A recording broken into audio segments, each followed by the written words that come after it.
vacation. We're now going to the mall. And we're twinning. Good morning!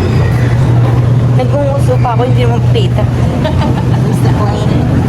Oh no, that's not that. On the other side.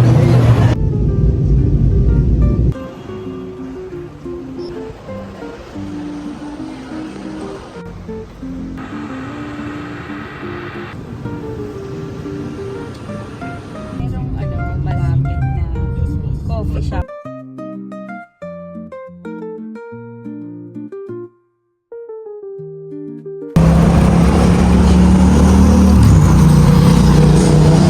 Breakfast with a view.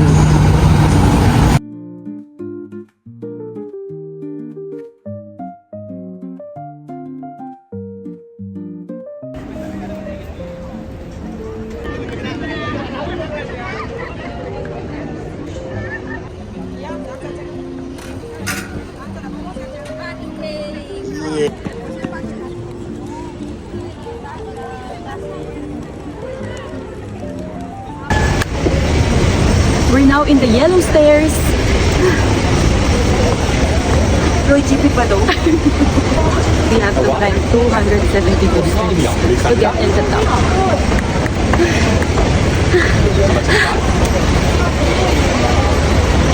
Habang nandito kami ay nagdadalawang isip kami sa mga desisyon namin sa buhay. Andun si Captain JB, oh. Hingal ka na. Kabado ka pa sa mga unggoy. Baka kunin yung gamit mo.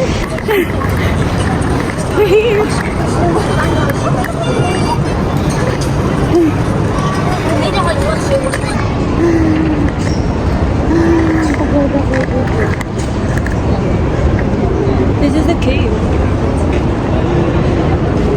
Hagdan na naman.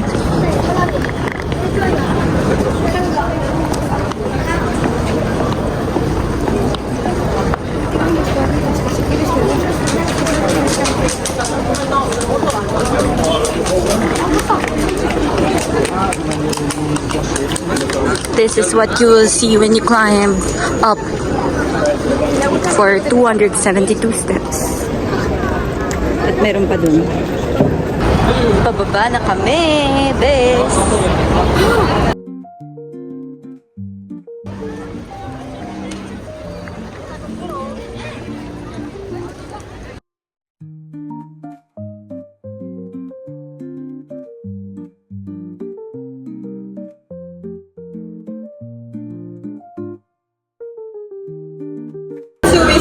Batik. So this is a piece of freehand drawn batik. Okay, so usually the artist will start off with a white piece of material, either silk, cotton or mix. And this one is a silk material. Okay, so firstly the artist will use this instrument called chanting. Okay, so dip into hot paraffin wax using their own imaginations to draw out the design freely.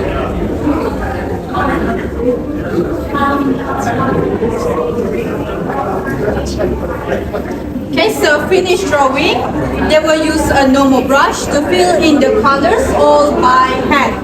So they will use all natural dye. The purpose of the paraffin wax is to separate the colors. So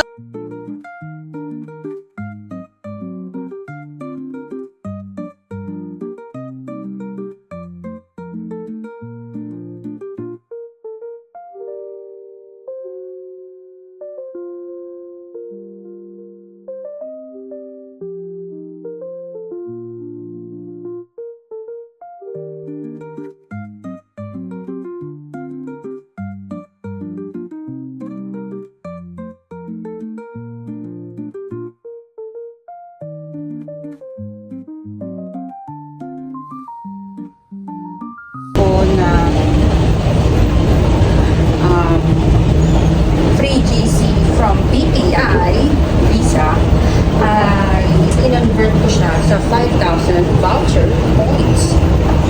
Libre pala ang aming KLIA Express. Galing ni Biz.